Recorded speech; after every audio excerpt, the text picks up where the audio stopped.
Buenas tardes. Es la segunda vez que empiezo este sermón. Es que hubo un problema con que no podían seguirlo. Y ahora estamos. Ah, pues ah, esta tarde quiero que miremos el texto de Efesios capítulo 4 y los versículos 1 hasta 6. La base de la unidad cristiana. Y eso nos lleva siempre a una pregunta importante. ¿Hasta qué punto debe la Iglesia insistir en la unidad? ¿Sería tan importante que se debe fomentar, cueste lo que cueste? Es decir, insistir en la unidad en cualquier situación. ¿En qué se basa la unidad? ¿Sería porque tenemos unas ideas en común? ¿Sería porque tenemos una buena amistad? Ah, ¿En qué se basa exactamente la amistad? Es decir, la unidad.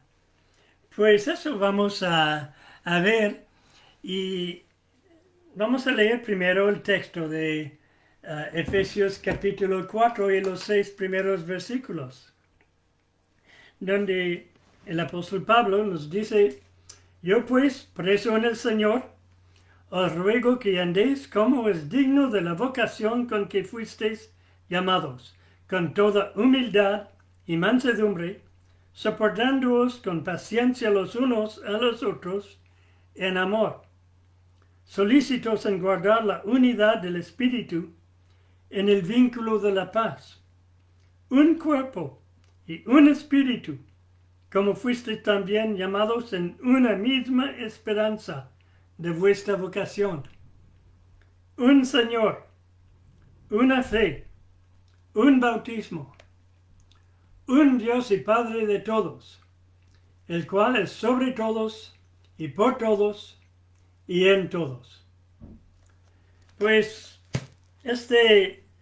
en este texto, la parte que me llama más la atención se encuentra en el versículo 3, donde dice: solícitos en guardar la unidad del Espíritu en el vínculo de la paz. Solícitos. Debemos ser solícitos en guardar la unidad del Espíritu.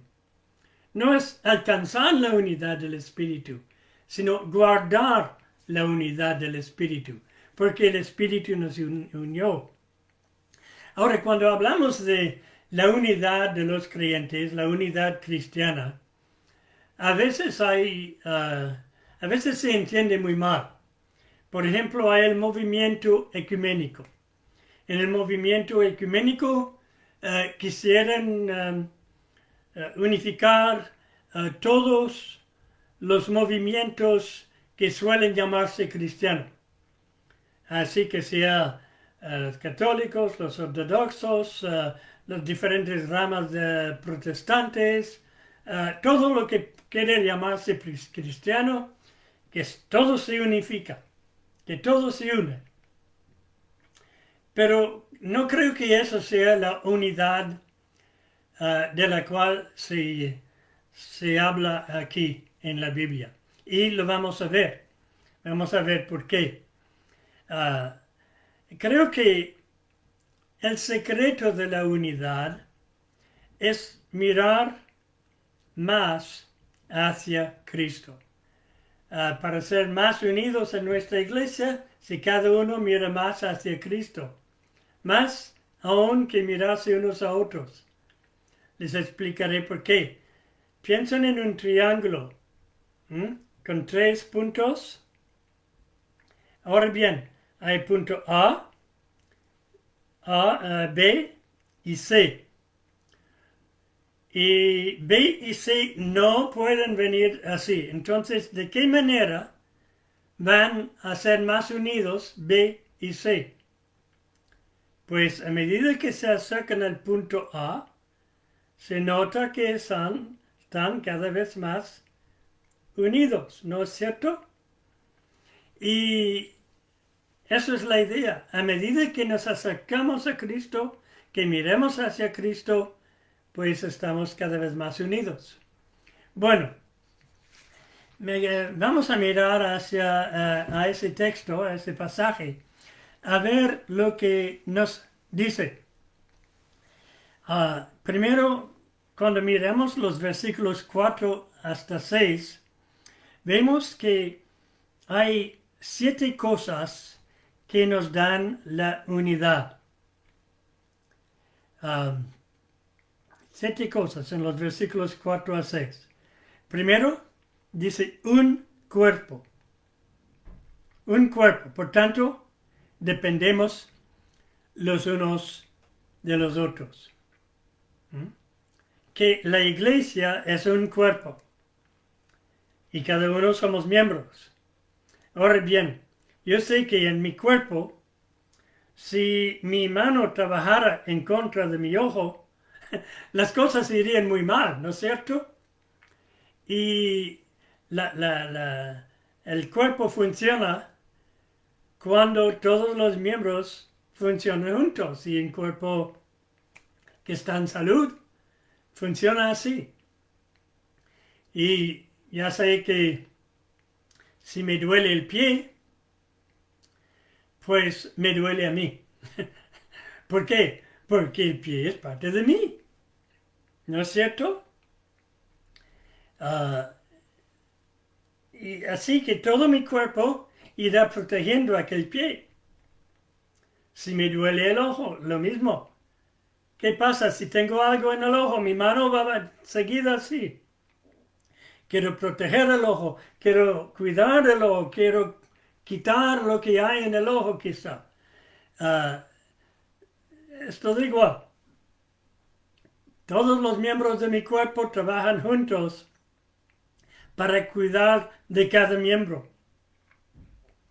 Y la iglesia es así, porque somos un cuerpo. Luego dice, un espíritu. Un espíritu. ¿Qué significa esto? Pues es que todos tenemos una sola fuente de vida y de poder. El espíritu es lo que nos da vida espiritual. Es también lo que nos llena de poder. Lo hemos visto en el capítulo 3 y también en el capítulo 1 y 2. Si todos tenemos un mismo espíritu, es que todos tenemos una misma vida y una misma fuente de poder. Así que, ¿cómo vamos a estar en rivalidad unos con otros? No tendría sentido. Y es por eso que somos unidos. Luego dice, una misma esperanza de vuestra vocación. Es que a veces no nos damos cuenta, pero todos tenemos el mismo propósito. La vocación es la llamada que hemos recibido. Y hemos recibido la misma llamada con el mismo propósito y con el mismo fin, la misma esperanza. ¿Qué razón más grande para vivir y trabajar y funcionar en unidad, juntos? ¿No es cierto? Con gozo porque tenemos la misma esperanza, con intención porque tenemos la misma vocación, el mismo propósito. Luego, y eso creo que es la base de las bases, un Señor. Tenemos un mismo Señor. Cuando usted tiene la tentación de sentirse desunido con otros en la iglesia, recuerdo que tienen un mismo Señor. El Señor de usted es el Señor de Él también. Para nosotros el obedecer implica la unidad. El desobedecer implica la desunidad. En la medida que usted se desune de los demás creyentes en su iglesia, está desobedeciendo al Señor. En la medida que está unido a ellos, está obedeciendo al Señor.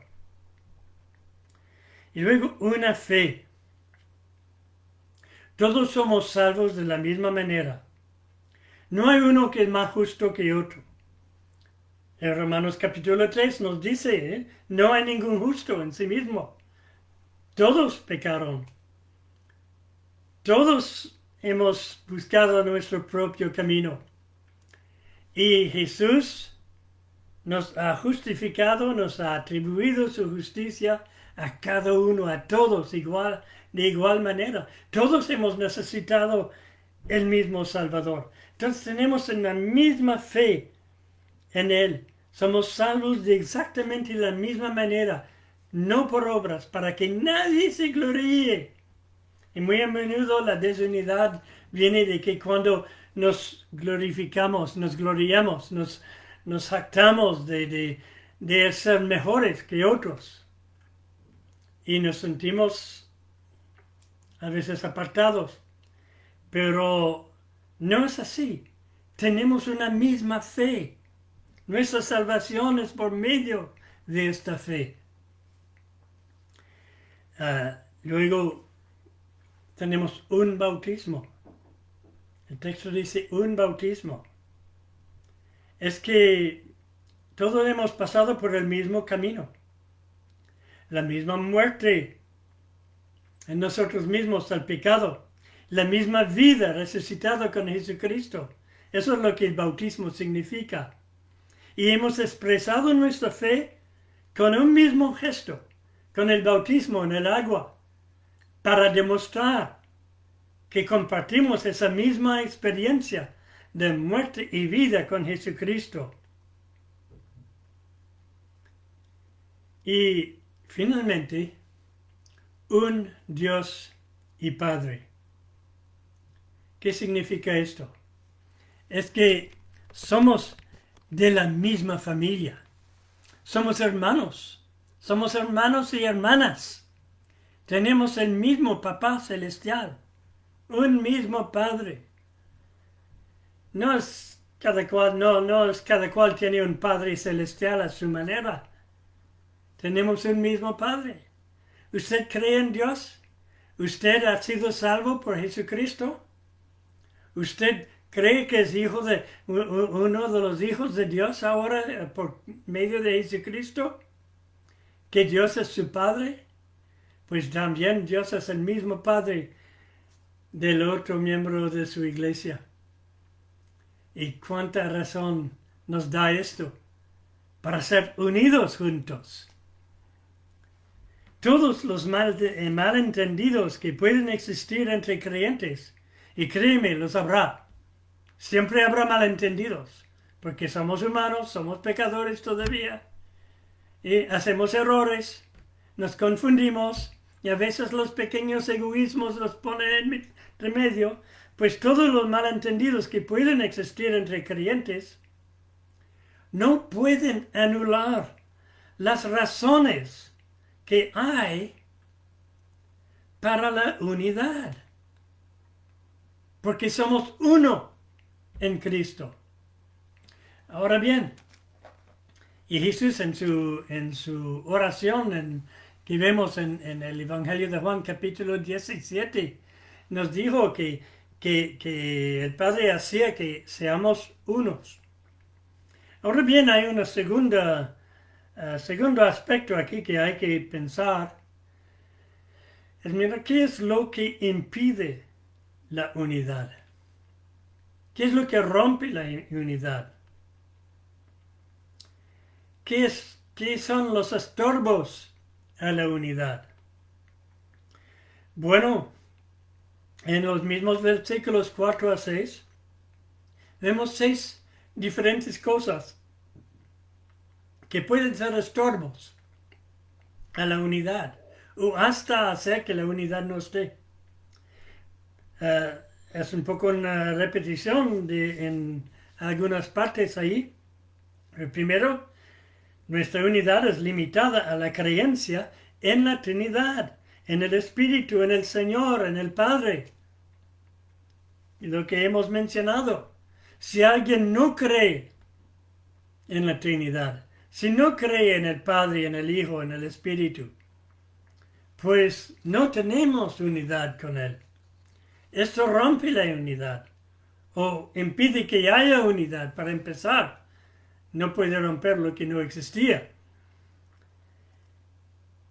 También la unidad es limitada a la salvación por la fe. No podemos ser unidos sin esto. Alguien que quiere ser salvo por alguna otra manera. Una persona que quiere salvarse mediante sus obras. O salvarse mediante confianza en otro que Cristo. Salvarse haciendo algún truco. O alguien que piense que es salvo automáticamente porque nació en una familia cristiana. O que dice salvo porque todo el mundo está salvo. Porque no somos realmente tan malos. Pues eso impide la unidad. Porque nuestra unidad dependía de la salvación por la fe. Y alguien que no es salvo mediante la fe, pues lo siento, no tenemos unidad con Él. Y ojalá que pronto sea salvo, que pronto ponga su fe en Cristo, para que tengamos esa unidad. También limitado a un bautismo. ¿Qué quiere decir eso? Pues es muy triste ver a personas que son bautizadas sin ser salvos. Personas que se hacen bautizar, pero la verdad no han puesto su confianza personalmente en Cristo. Eso es un abuso del bautismo, hermanos. Y en tal caso, pues no hay unidad. Y la expresión de nuestra unidad, ya hemos dicho, la expresión de nuestra unidad se ve en el bautismo. Sí, ya sé que hay personas salvos que son hermanos y hermanas que por alguna razón no han sido bautizados. Pues no han demostrado esa unidad. Eso es una lástima. Aunque sí hay una unidad espiritual, pero no lo han demostrado. La unidad es necesario, el bautismo en el agua es necesario para que sepamos con quién estamos unidos. Ser un gesto. Es muy fácil que alguien diga, sí, ya creo. Pero es otra cosa hacer el gesto de ir en el agua, hacerse bautizar en testimonio de nuestra fe en Cristo. Así, sin esto, ¿cómo podemos estar seguros de tener esa unidad? Y pues la doctrina, las creencias.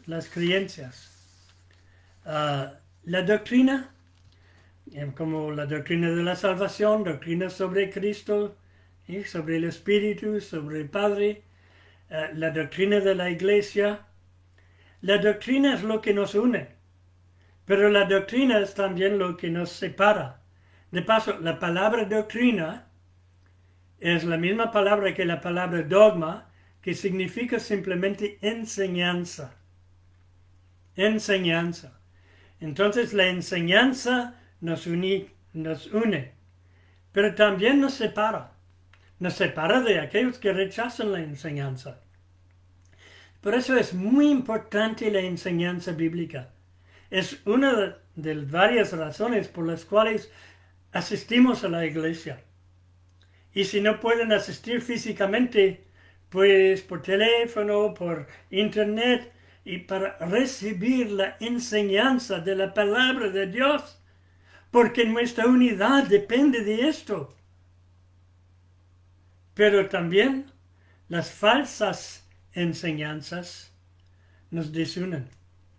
Hay muchos falsos profetas, hay falsos predicadores, falsos doctores, que quiere decir enseñantes, que enseñan sus propias ideas, enseñan lo que les gustaría fuera cierto, en vez de enseñar la verdad. Enseñan cosas para poder alzarse personalmente en vez de enseñar las cosas que nos conducen a la humildad delante de Cristo. No voy a entrar en todas las falsas doctrinas en este momento, pero creo que ustedes tienen algunas buenas ideas. Se trata a veces de poner la radio o la televisión y ahora también el internet, en YouTube y cosas así. Y aunque hay muchísimas buenas cosas que pasan ahí, hay muchas falsas enseñanzas. Y la mejor manera de poder bien identificar las enseñanzas falsas es conocer la verdad. Entonces, lee la Biblia, medite la Biblia y escucha las enseñanzas de su pastor, de los que enseñan en su iglesia. Porque la buena enseñanza es lo que nos une. La enseñanza falsa es si vamos escuchando a cualquiera que quiere levantarse como alguien que enseñe, pues lo siento, pero eso va en contra de la unidad. La enseñanza o la doctrina une y la enseñanza también puede separar. Hay ciertos casos, pues, en que la separación es necesaria. Es necesario para tener la verdadera unidad de la iglesia. Por ejemplo, en 2 Corintios, capítulo 6 y versículo 14, segunda epístola a los Corintios, capítulo 6 y versículo 14, se los voy a leer.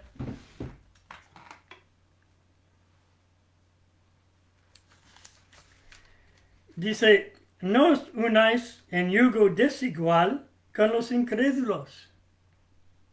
No puede unido con los incrédulos, porque ¿qué compañerismo tiene la justicia con la injusticia? ¿Y qué comunión la luz con las tinieblas? ¿Y qué concordia Cristo con Belial?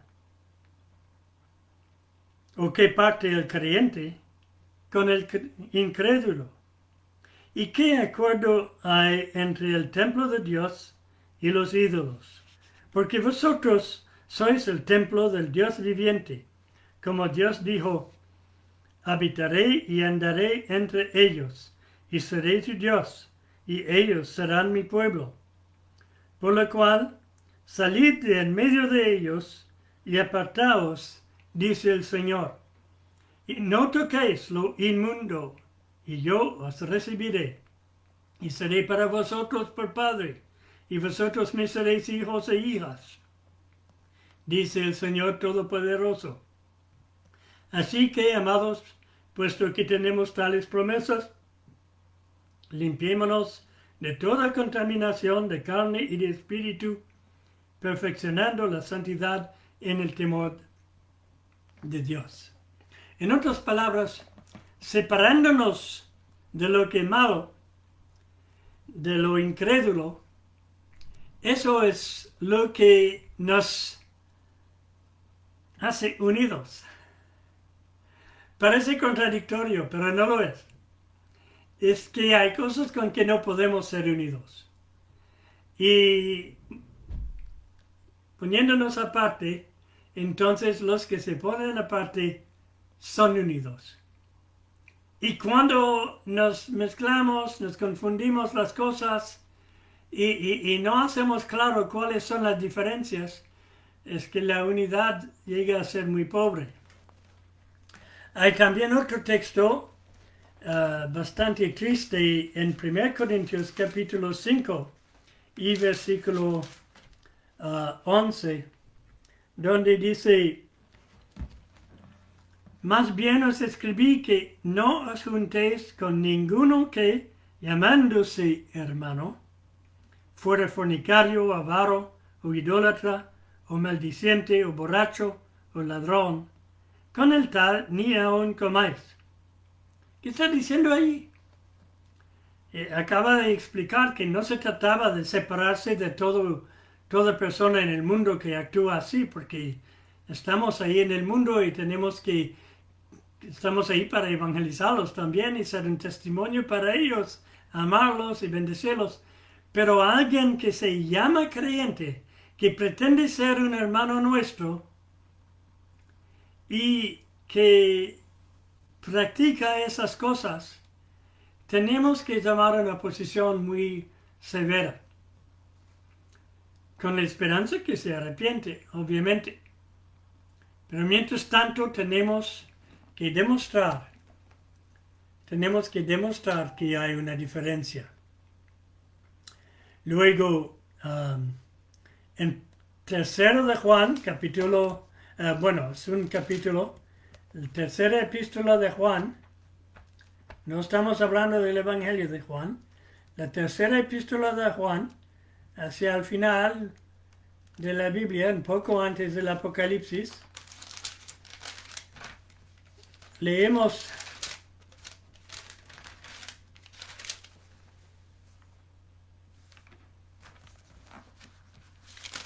en los versículos 9 hasta 11. Dice, yo he escrito a la iglesia, pero Diótrefes, el cual le gusta tener el primer lugar entre ellos, no nos recibe. Por esta causa, si yo fuere, recordaré las obras que hace paloteando con palabras malignas contra nosotros. Y no contento con esas cosas, no recibe a los hermanos, y a los que quieren recibirlos se lo prohíbe y los expulsa de la iglesia. Entonces eso es un hombre que, haciéndose importante, se ponía a hacer una separación con otros hermanos. Dice, amado, no imites lo malo, sino lo bueno. El que hace lo bueno es de Dios, pero el que hace lo malo no ha visto a Dios. Eso es importante darse cuenta. Y también en la segunda epístola de Juan, dice, cualquiera que se extravía y no persevera en la doctrina de Cristo, en la enseñanza sobre Cristo, no tiene a Dios. El que persevera en la enseñanza de Cristo, ese sí tiene al Padre y al Hijo. Si alguno viene a vosotros y no trae esta enseñanza, no lo recibáis en casa, ni le digáis bienvenido, porque el que le dice bienvenido participa en malas obras. En otras palabras, está hablando de los que pretenden ser cristianos, pretenden ser hermanos en Cristo, pero llevan doctrinas contrarias a lo que enseña la palabra de Dios. No hay que recibirlo. ¿Con quién busca usted la unidad? ¿Con su iglesia, con los hermanos en la fe, con los que quieren seguir al Señor, aman al Señor en todo amor y humildad? ¿O con aquellos que buscan cosas tremendas y extraordinarias para poder alabar a un ser humano y a alguien que se levante encima de los demás para darse importancia, o alguien que enseña falsas creencias y algunos quieren decir, no, pero no importa, hay que ser unidos? No hay que ser unidos con esos, unidos con los que siguen al Señor, que aman al Señor. Ahora bien, esa unidad, ¿cómo se interpreta? ¿Cómo se vive? Pues, el principio de nuestro texto que hemos leído, en los 2 primeros versículos, hemos visto algún índice.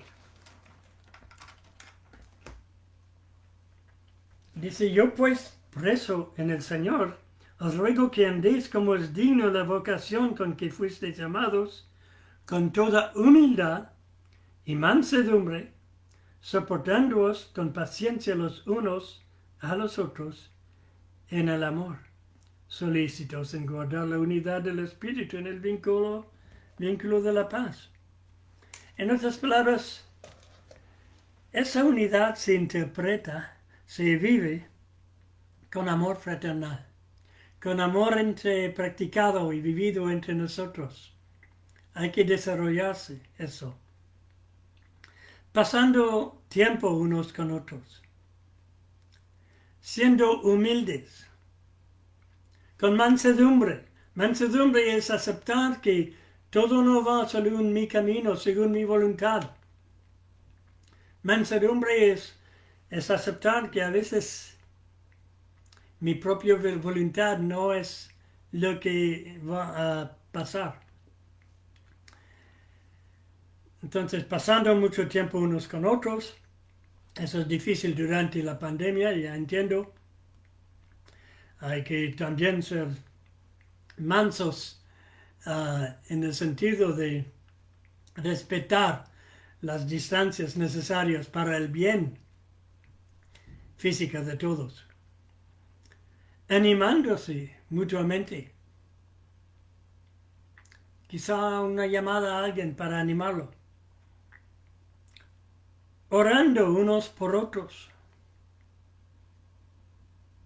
Porque los demás son importantes. Ayudándose mutuamente en todo lo que podemos. Y escuchando a los hermanos. Cuando un hermano o una hermana se pone a hablarle y hablar de sus preocupaciones, usted ya estoy cansado de escucharlo. O si toma el tiempo de escuchar, poner atención en lo que dice, para entender lo que está viviendo el hermano o la hermana.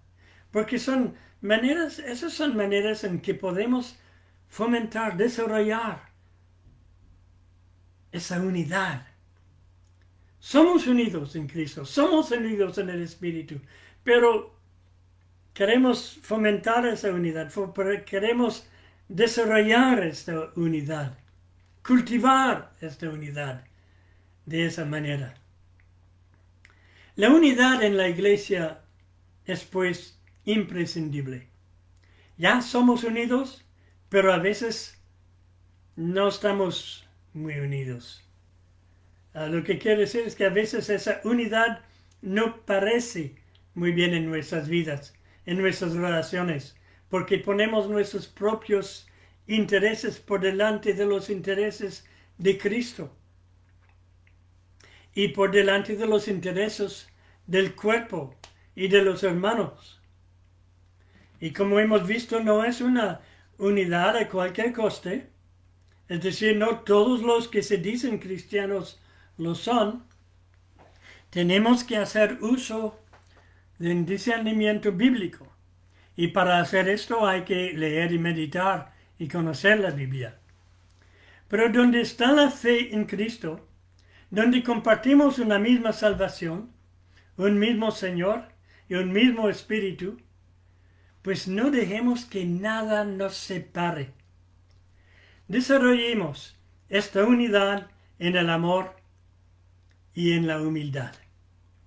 Que el Señor les bendiga abundantemente y que pase una buena noche de descanso.